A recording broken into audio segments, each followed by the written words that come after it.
Ah, yeah. That was perfect. Well, welcome everybody. Good, oh, yeah, it sounded good to you too, dude. Okay, so we're doing something different with the LSD Podcast. Welcome to the Lucky Southern Devils Podcast. I'm looking at a camera this time, so there's a whole new element we're adding. And we brought JJ Murphy, and he's going to hang out, and we're going to do something a little different. We're going to have actual music happening on this music podcast that we talk about. And so I really just, we wanted to help you also with, like, JJ has a tour coming up. He's going to be doing some clinics and some shows. And I'd like to let you promote that as well. I'll let you talk about that. Sure. But just saying at least in the beginning that, so we're going to show some of his playing and then kind of maybe give us some insights to how, you built, like, doing these tours and built kind of doing your own music now, like how it's been going, the whole adventure of it, and yeah, get right into it. So sounds good. So yeah, what you got going on, JJ? So hitting the road this Thursday. What's that? The 19th of April. Kind of doing like a northeast run, so it's as far north as Burlington down through New York City. So really only two different states. Oh, cool. So New York and Vermont, but. Well, the East Coast, anytime you tour it, like all the cities are an hour apart from each other. Super packed in. You can get a lot in. So we're doing 10 shows, 8 shows, something like that. Awesome. Somewhere in there. Awesome. We all played together. Just saying, we all played together the other week too. Lucky Southern Devils, and JJ's band was fucking insane, dude. Like, shucks, well, same as dude. It was incredible, dude. Appreciate it. You guys sounded like, oh man, we were listening, and it's one of those things like, you know who Kamasi Washington is? No, I don't think so. He's a jazz saxophone player, a little more recent kind of dude. He has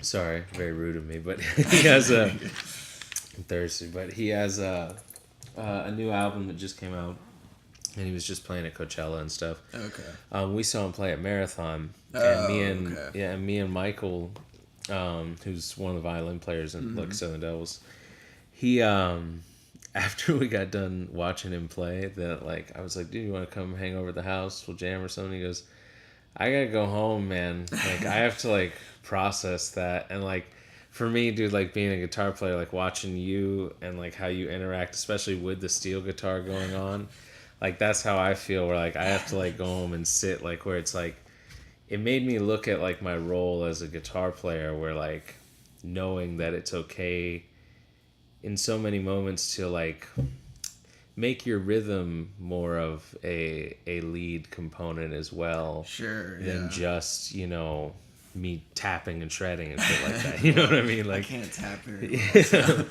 I don't have a choice. Yeah, but you do a great job of it, and it like it taught me a lot. Where I'm wanting to incorporate that more of like how your rhythmic playing is like very melodic, and it has like kind of a thank you.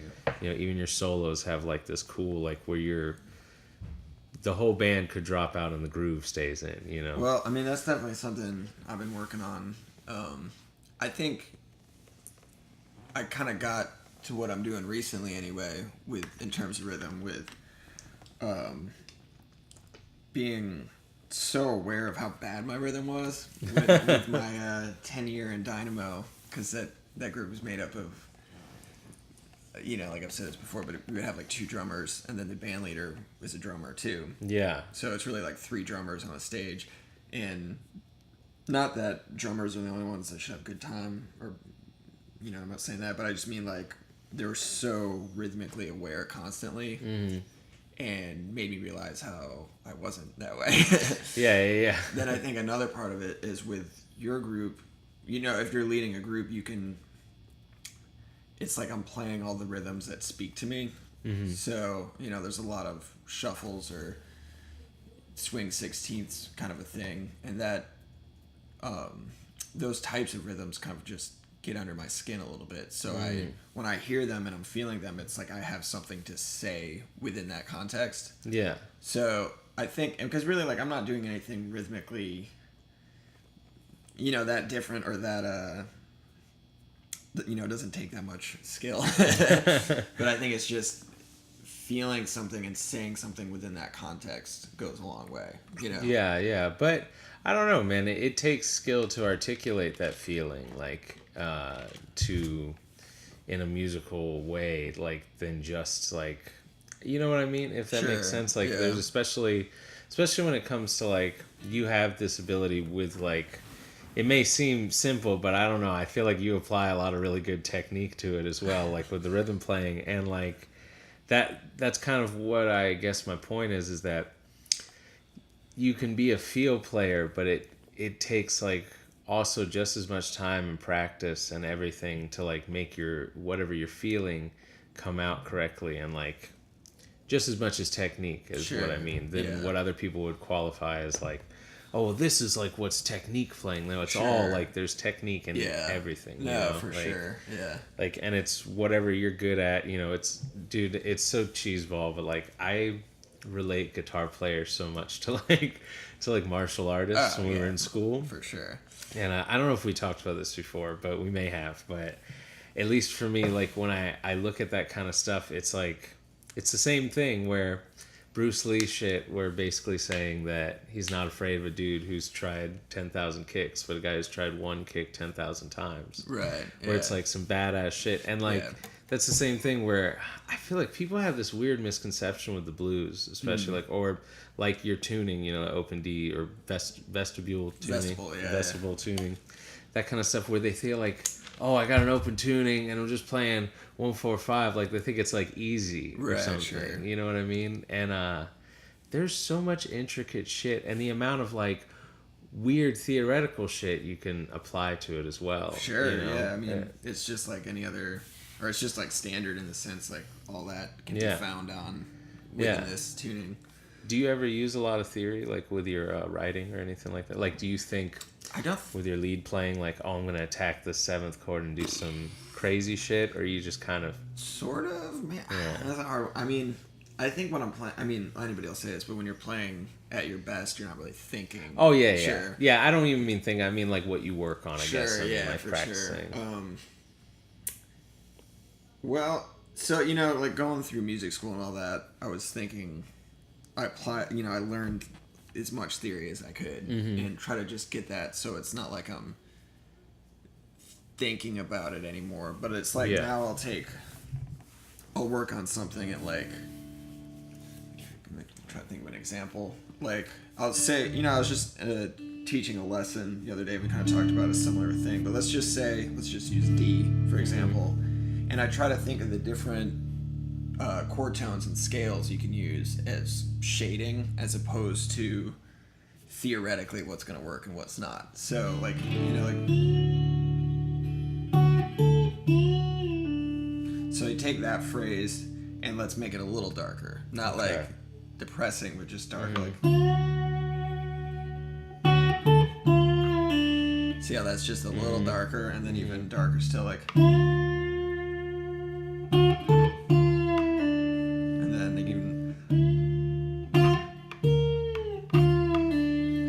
See, now it's like happy, sad, sadder. Exactly, and you were going from like natural major to then like you did that kind of sour like in between major and minor kind of thing to then natural minor. And I think the blues, that flat 6, right, like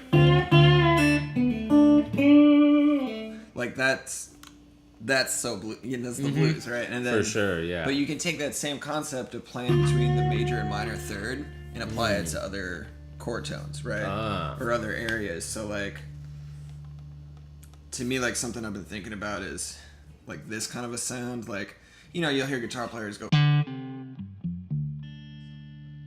There's so much information in there that could be milked for expressions. Like, so let's do it with a slide. See how there's like more, just moving from the tonic to the flat 7. Like there's so much to get in between there. Oh yeah, you know what I mean? Yeah. So like, like almost. Oh, sorry. Yeah. Yeah, I'm gonna run out of notes, but but yeah. So it's like, see how we can hit all that in there, and it's almost like. With a slide, like what I kind of learned is you're gonna intonate. Intonate like, as opposed to thinking like this is what's in tune, you know, on not a metronome, a tuner. Yeah. And like this is what's gonna fit. It's like what is this making you feel? And if you're feeling something that you're trying to hit at while you're intonating, then go with that, because that's. So you listen to. You know, like Blind Willie Johnson, he's not in tune, really. But he's evoking for something. Sure. So it's like, you know, like...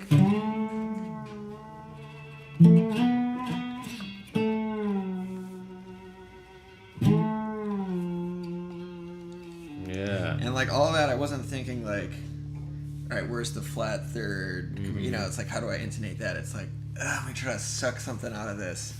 That speaks to somebody, hopefully, you know. Yeah. I don't know if that answers your question. No, I think that's awesome, and that exactly like you're even taking the ability to like it's. To me, it's also like with blues, especially in that thing, is like applying this almost Eastern philosophy with this Western, because I mean, there's dudes that are like know like Western kind of classical theory or whatever, and they'll apply weird things or I guess jazz harmony I guess I mean to it, and then but it has this ability to have these like semitones I guess is what I'm getting at, you know, like you're using semitones within basically your blues scale, you know, and so you're not always hitting like a or like that, you're not going, you're going Exactly. You know? And I think once you start thinking on those lines, that's when you're playing, that'll launch you somewhere. Because I think, like,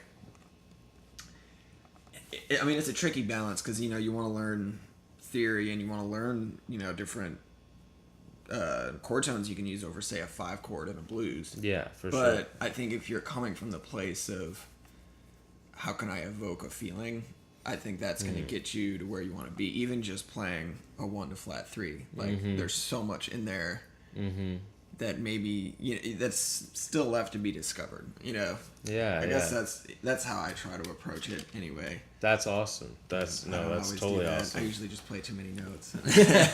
Oh, I know how you feel. Trust me. Like, because I try to do things where, for instance, like a 7th chord. I take whatever 7th chord I see, and then I go, okay. I look at it like it's the Wild West of like theory. I can do like whatever I want basically over it, right? And so when I'm sitting there practicing, I think sometimes that's my problem. I get caught up in things where I'll be like, okay, I got an A7. All right, well then I'm gonna fucking go from the major 3rd and do do some weird thing like that, or okay, then I need okay. Right. You know what I mean? And like try to apply that, but sometimes it's like, hey, like especially for instance when we're hanging out and you're playing a blues or something, it's like you don't need to put all that shit in there. Or when you do it's like choose your moment. I think yeah. So what I learned about this is getting way out there for a second, but different animals they'll learn skill sets in a group of a repeated pattern. So you'll see like for example, okay, hopefully this makes some sense, but like a chicken has a harder time breaking up its learned pattern than say a dog does, and a dog say to a human does. Okay. So like some players they learn a lot of licks, and then it's like they have these big licks that they have to insert the whole thing into a blues or into whatever they're playing. Yeah. But it's hard for them to break it up. You know what I mean? I mean, everybody does it. I'm not... For sure, You know what I mean? But I think... I know what you mean. You have to really learn how to break that stuff up and be in the moment. And I'm not saying, like, you should never play licks or whatever, Yeah. But know how to apply them within context, but also, like, subtlety and, like... You don't need the big, long, like, example of whole tone. Right. You can throw in just a couple notes and then go back. Yeah, and it's like that goes a long way. Because, like, you'll hear these players, and I am totally guilty of this. Oh, I do it too. But, like, it's like, they're, like, waiting for it. It's like, here we come to the 5 chord. Yeah, exactly. And it's like that big phrase had nothing to do with what was going on. So that's, like, a trap I fall into, everybody falls into, I try to avoid. But I think of it like those big licks are, think of them like cliches or like, and sometimes it's great to use a cliche or or they're like sayings, you know what I mean? It's like if you can put those in the right spot, and I think what I'm trying to do is with the blues, there's so many cliches, right? And there's so many like things you can play that sound so similar to other artists, like you'll hear blues guitarists be like, that's Albert King, that's B.B. King, that's, you can hear where they're getting all that from. Yeah, for sure. So what I try to do is when I'm using that stuff, it's like,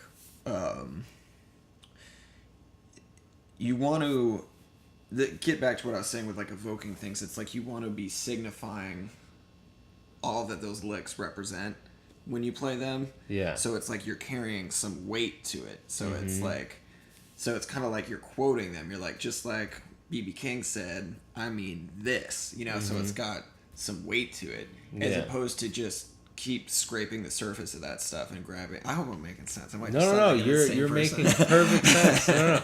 You're making absolutely perfect sense. I think that was a great way that you articulated that. And like, even to relate it back, like what I was saying to martial arts, it's that same kind of thing.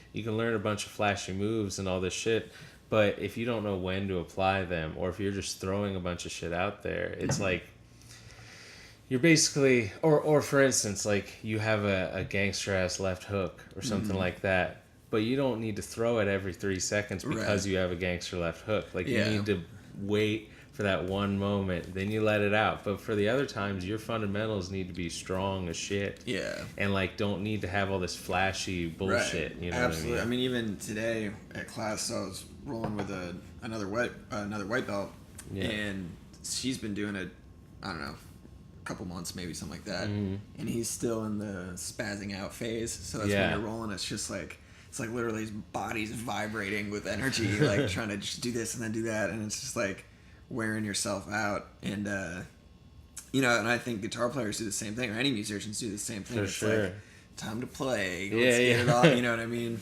Yeah, and then I they're think like, all right, here comes this chord. I could do this. Right, I can do that. Yeah. And it's like your brain can't even. You're not coming from any. You're just firing off those patterns that we were talking about. Yeah. And that's like, you don't want to be using your reptilian brain to improvise. Yeah. No, exactly. Like I feel like what those times are for is practice, when you're sitting like by yourself, like with nobody, hanging out, where you're like, okay, now I'm gonna focus on maybe doing some weird things. Or like for me, like I got into tapping and doing like kind of chordal stuff, for instance. Like I don't have any delay on right now where I usually do. Cool.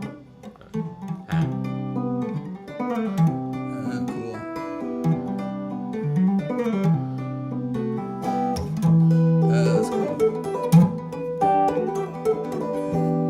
Things like that, and try to incorporate. Oh, that's cool, man. But I didn't just try to like one day at a show be like, all right, here we go, and just do it, because it's like that's how it would come out. If I'm just like, you don't have the muscle memory down, but you also don't have the feeling where it's just going to be naturally coming out of you, like you were saying, evoking an emotion where it can be attached to that emotion. And like I feel like that's the practice time. Is if you want to do the weird things, take the time to make it be like, if it is weird, it's so in your brain that you can't let it go, Sure. And I think, how can I put this? Like, well, I was going to say too, like, a lot of people, anytime, I mean, I agree with you, like, when you're practicing, that's when you can try this weird stuff and get it so you can actually do it. But, like, a lot of people always talk about, they're like, oh, save that for the practice room, like, do this in the practice room. And it's always like, but I don't think the practice room always has to be so heady. You know what I mean? Well, yeah, that's true. And I think people, one thing I've been doing lately is practicing making music. I'm like, I'm going to just, like, I'll put on the headphones or put a click on and just be like, all right, I'm just going to play something and just make music, or turn the click off, just make music, Yeah. And I think getting into that headspace, like, how do I get in the zone, and practice getting there. So that way I think that helps kind of combat those feelings of when you are on stage, it's like, oh, now it's time to play, because you've already been to that place. You've practiced getting there before, You know what helps me with that is, I didn't know if I had it sitting. Yeah, like, I use a looper and, like, that. And sitting there, but it's the same kind of thing where I'm not also just going, all right, well, I'm just going to put 3 chords and then I'm going off. But it's more like I'm trying to create and just make something. And like, that's what I'll, even sometimes I'll film it and put stuff on my Instagram. But most of the time it's just, for me, exactly. Like, that'll be kind of the practicing I do, at home kind of thing. It's like you said, like practicing making music, where now... And I also then have those moments where I sit there and I'll go, okay, now I want a metronome and I'm going to work on this kind of like arpeggio or something, or a sequence, really. Yeah. And I do that too, but that's my balance. For me to get into that kind of zone, I have to have kind of like a goal in mind. But even if the goal is making music, and so for the way that I do it, it's like I need like a loop or something that can help me kind of almost block out the world, I guess. You know, I use that to kind of get in that zone, because when I do it just by myself, it kind of, at least for me, it can turn into I start just kind of, okay, I'm feeling something, and I may feel a cool chord progression or a cool riff, and I'm like, oh, I like that. But if I don't loop it, it just then goes, That was cool. All right, later. So, anyways, I get then all of a sudden something new happens, and so that's another reason I use the looper is because it gets the idea out that I'm like, oh, that's what I was looking for. Like, it's kind of like out in the world. In that sense. That kind of thing. But also, I didn't want to make this one too long or anything like an hour or nothing. I just kind of wanted to show your idea of, or I guess get your concepts of how you play, and then also promote your tour and all that. So if you want to tell everybody your dates and everything again. Should pull them up on my phone. Here we go. So, first date. I'll talk about the first 2 dates. Okay. First date's April 20th in Hamilton, New York. That's my hometown. Awesome. We're at Ray Brothers. It's kind of like it's a very small town. So the entire happening of that evening is the release of Super Troopers 2. Oh, nice. And then, like, the after party is the show, essentially. So we'll have some special guests and stuff that night. And then the next night, we're in Syracuse, New York at Funkin' Waffles, which is a really awesome room to play. Then we're all over that. I got a masterclass in Oswego, my alma mater. Then we're in New York City at Rockwood.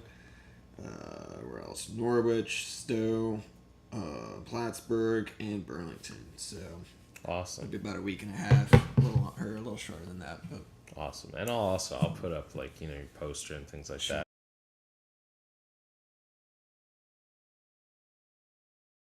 Stuff and hell yeah. Well, JJ, thank you very much for hanging out. Absolutely. Thanks for having me. Make sure I'm gonna try and be a blues man for you and take you out this way.